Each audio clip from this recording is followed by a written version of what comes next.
دوسری بات یہ ہے کہ جس طرح آرمی میں، انڈین آرمی میں سکھ ریجیمنٹ ہے، جاٹ ریجیمنٹ ہے، مہاراٹا، تو میں اس بات کا حکومت سے مطالبہ کیا ہوں کہ بھئی آپ کیوں نہیں ایک دلت ریجیمنٹ بنائیے، آپ ایک مسلم ریجیمنٹ بنائیے. جب تمام لوگوں کا ریجیمنٹ بن سکتا ہے تو آپ اس کا بھی ریجیمنٹ بنائیے، اس میں کوئی بری بات نہیں ہے. اس سے ہٹ کر جو پہلی بات میں آپ سے کہا ہوں کہ ہم کو لوگوں کو ترغیب دینے کی ضرورت ہے، ان میں شعور بیدار کہ بھائی جائیے، اس میں فوج میں بہت نوکریاں آپ کو مل سکتی ہیں اور صرف اس کے لیے تیاری کرنے کی ضرورت ہے. جو ہمارے بچے اکیڈمکس میں سٹرانگ ہیں ان کو ہم کو بتانا پڑے گا کہ جاؤ اور NDA کا ایگزام لکھو، نیشنل ڈیفنس اکیڈمی کا. تو یہ چیزوں پر ہم کو فوکس کرنے کی بہت ضرورت ہے. صرف آج جو لوگ پڑھ لکھ رہے ہیں میڈیسن اور B.Tech میں ہے، تو اس میں NDA میں آپ جائیے، NDA میں بہت سکوپ ہے، آفیسر بنتے ہیں آپ آرمی کے، ایئر فورس کے، نیوی کے، اور غیر معمولی اس میں سکوپ ہے. تو شاید آپ نے ایک بہترین سوال کیا ہے، میں اس پروگرام کے ذریعے ان نوجوانوں کو بھی ترغیب دوں گا کہ وہ NDA کا ایگزام لکھیں، فوج میں اور آرمی میں، ایئر فورس میں جائیں. یہ ملک ہمارا ہے اور ہم کو چاہیے کہ ہم ان تمام اداروں میں اپنی شمولیت کرائیں، اپنا وہاں پر دکھائیں کہ ہم یہ کام کر سکتے ہیں. یہ صرف دوسرے لوگ نہیں، ہم کو بھی کرنا چاہیے، ہم کو بھی آگے آنا چاہیے. موسٹ ساٹ آفٹر مسلم فیس آف دا میڈیا کا لیبل دیا جاتا ہے آپ کو، کیونکہ آپ مسلم خیالات کی نمائندگی بڑی عمدگی سے کرتے ہیں اور بڑا اچھا کاؤنٹر پوائنٹ پیش کرتے ہیں. اس کے باوجود ایسا دکھتا ہے کہ میڈیا میں ہمارے نقطہ نظر کی صحیح ترجمانی نہیں ہوتی دوسروں کے ذریعے. تو اس سلسلے میں کیا صرف میڈیا کو ہی ذمہ دار سمجھا جائے یا ہمارے اپنے لوگوں کی بھی کچھ کمیاں ہیں، کوتاہیاں ہیں کہ وہ اپنا ہوم ورک برابر کر کے میڈیا کے سامنے نہیں جاتے؟ دیکھیے غیور صاحب، الیکٹرانک میڈیا ایک حقیقت ہے آج کے اس دور میں اور کوئی اس سے بچ نہیں سکتا. اور اگر آپ الیکٹرانک میڈیا پر جا رہے ہیں اور جس عنوان پر آپ کو بلایا جا رہا ہے اس پر آپ کو سوچنے کی ضرورت ہے، جانے سے پہلے تیاری کرنے کی ضرورت ہے. اور اکثر ان کی کوشش یہ ہوتی کہ جن مسلم نمائندوں کو بلاتے ہیں یہ لوگ دکھاتے ہیں کہ جو مذہبی مسلمان ہیں، یہ سب سے پہلا ان کا نشان تھا کہ بیکورڈ ہے. سب سے پہلا ان کا یہ بیکورڈ ہے، یہ ترقی نہیں چاہتے، یہ وہی گندگی میں رہنا چاہتے اور یہ فلاں. تو اس کو ڈسپیل کرنے کی ضرورت ہے اور اس کے لیے ضروری ہے کہ ہم لوگ ایک ذہنی طور پر تیار ہو کر جائیں گے. یہ سوالات ہم سے کیے جائیں گے اور ہم اس امیج کو ڈسپیل کریں، اس کو صحیح جوابات دے کر ان کو کڑا جواب دیں ہم لوگ.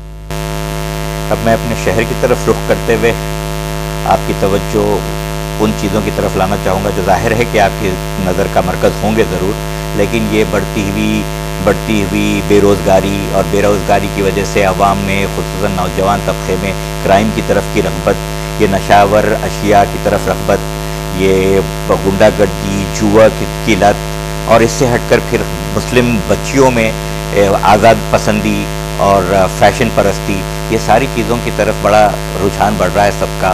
اور آپ نہ صرف ہمارے سیاسی قائد ہیں بلکہ ہماری سماجی قیادت، اخلاقی قیادت کا بھی ایک ذمہ جو ہے آپ کے سر پر آتا ہے. تو آپ اس کے لیے کیا مشورہ دیں گے عوام کو، اور اس ضمن میں کیا مجلس سے کوئی کام کرانا چاہیں گے آپ؟ غیور صاحب دیکھیے، یہ اچھائی کی طرف لوگوں کو بلانا، ترغیب دینا اور برائی سے روکنا، یہ تو ہر مسلمان کا دینی فریضہ ہے. یہ کوئی اسدالدین اویسی کے اکیلے ذمہ داری نہیں، بلکہ ہر مسلمان کا دینی فریضہ ہے. اور میں یہ سمجھتا ہوں کہ سب سے پہلا کام یہ ہونا چاہیے کہ ہم اپنے گھروں میں ایک اسلامی ماحول کو پیدا کریں.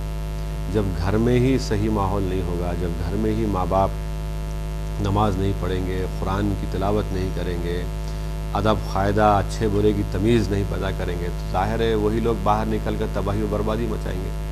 تو اگر ہم شکایت کر رہے ہیں کہ ہمارے بچیاں پردہ نہیں کرتی ہیں، اب ہم یہ شکایت کر رہے ہیں، ہم کو تکلیف ہے، اور ہم پکار رہے ہیں کہ ہمارے نوجوان لڑکے شراب اور جوئے کی لت میں مبتلا ہیں، تو آپ دیکھ لیجئے ان لوگوں کے گھر کا ماحول کیا ہے. 90%، 10% ہوگا کہ وہ خود فطری طور پر خراب ہے، 90% یہ آپ کو ملے گا کہ اس گھر میں ماحول اچھا نہیں ہے. اس گھر میں نہ ماں کو دین کے بارے میں معلوم، نہ باپ کو دین کے بارے میں معلوم. جس گھر میں ماں باپ ایک ساتھ اپنی اولاد کے ساتھ بیٹھ کر گندے قسم کے سیریلز ٹی وی پر یا پکچر دیکھتے ہیں، تو پھر ان کے ذہن میں کیا گندگی جائے گی. اور جب اس طرح کی گندگی جائے گی تو ہم کیسے امید کریں گے کہ وہ برائی کو روکیں گے؟ وہ تو برائی کو اور فروغ دیں گے. تو اس لیے بہت ضروری ہے کہ ہم اپنے گھروں کی طرف توجہ لیں اور دیکھیے نوکری نہیں مل رہی ہے تو غیور صاحب کسی کے پاس کوئی اس طرح کا میجک فارمولا نہیں ہے کہ سب کو نوکری مل سکے. ہاں آپ اور ہم کوشش کر سکتے ہیں کہ ان کو تعلیم کی طرف راغب کریں اور اس کے ساتھ ساتھ جو سکلز ہیں اسکل ڈیولپمنٹ کے جو کورسز ہیں ان کی طرف راغب کریں.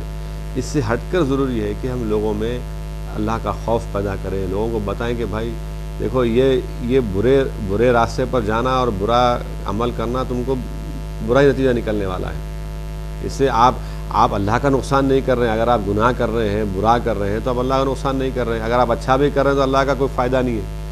ہم کو یہ بتایا جا رہا ہے کہ بھائی تم اچھے کام کرو تاکہ تمہارے کو اس کا فائدہ پہنچے. تو اس لیے بہت ضروری ہے کہ چاہے اگر کسی کے اخلاقی گراوٹ ہو رہی ہے تو اس کے ذمہ دار ہم ہی ہیں. ہم کو اپنا محاسبہ کرنے کی ضرورت ہے اور یہ پورے مسلمانوں کو اپنے گھروں میں جھانک کر دیکھنا ہے. کوئی یہ نہیں کہہ سکتا, کوئی مرد یہ نہیں کہہ سکتا, کوئی بھائی یہ نہیں کہہ سکتا ارے میری بہن پردہ نہیں کر رہی, میری بہن وہ غلط کام کر رہی. بھائی آپ کیا کر رہے ہیں؟ آپ کیسے اپنی بیوی کے ساتھ سلوک کر رہے ہیں؟ آپ کیسے کیا آپ مسجد کو جا رہے ہیں؟ تو یہ ہم سب کو مل کر کام کرنے کی ضرورت ہے. اور سب سے بہترین تربیت گاہ جو آپ اور ہم نے سیکھا ہے وہ اپنے گھروں سے سیکھا ہے. اگر گھر میں جس گھر میں ماں باپ اچھے ہوں گے اس گھر کی اولاد اچھی ہوگی. جس گھر کے ماں باپ خراب ہیں اس گھر کی اولاد خراب اور پھر پوری نسل خراب. تو یہ بہت بڑا چیلنج ہے اور افسوس کے ساتھ یہ کہنا پڑتا ہے کہ دن بدن ہمارے معاشرے میں برائیوں کا اضافہ ہو رہا ہے. کوئی ماڈرنزم کے نام پر تو کوئی لبرلزم کے نام پر تو کہتا ہے کہ بھائی دین کے چلیں گے تو یہ تو بیکورڈنس کی نشانی ہے. تو ہم کو سب سے پہلے فخر کرنا چاہیے کہ ہم مسلمان ہیں اور ہم کو اس بات کو ماننا پڑے گا کہ جو اللہ اس کا رسول ہم کو قرآن اور سنت نے بتایا ہے اسی میں ہی ہماری فلاح ہے, اسی میں ہماری کامیابی ہے. کوئی آپ بیکورڈ نہیں ہوتے بلکہ پروگریسو اور لبرلزم یہ سب چیزیں اپنی جگہ پر جو قرآن اور سنت کے راستے پہ چلتا ہے وہ تو سب سے بہترین انسان بن جاتا. تو اس لیے میں سمجھتا ہوں کہ ہم تمام کو کوشش کرنے کی ضرورت ہے اور یہ بہت بڑا مسئلہ بنتے جا رہا ہے. اور اگر آج ہم اپنی نسل کو نہیں بچائیں گے تو پھر بہت ماحول مستقبل خراب ہو سکتا ہے. صاحب شہر میں سود بٹے کا کاروبار بے انتہا ایک ناسور کی طرح پھیلتا بھی جا رہا ہے اور ناسور کی طرح خصوصاً غریب عوام کی زندگی میں ایک ناسور کی طرح پھیل کر ان کی زندگیوں کا کیا کہتے ہیں کہ تباہی کے دہانے تک پہنچا دے رہا ہے. لوگ سود کو ادا نہیں کر سکتے جس کی وجہ سے خودکشیاں بڑھ رہی ہیں, جس کی وجہ سے جرم بڑھ رہا ہے. تو اس ضمن میں کیا ہو سکتا ہے, کیا کیا جانا چاہیے, اس کی روک تھام؟ کئی چیز ہو سکتی ہے. ایک تو یہ کہ جو عوامی نمائندے ہیں اور ہم لوگ کوشش کر رہے ہیں, دباؤ ڈال رہے ہیں حکومت پر کہ ان تمام کے تمام یہ جو انٹرسٹ کے اوپر کاروبار کرنے والے ہیں ان کو گرفتار کیا جائے, ان کو بند کیا جائے.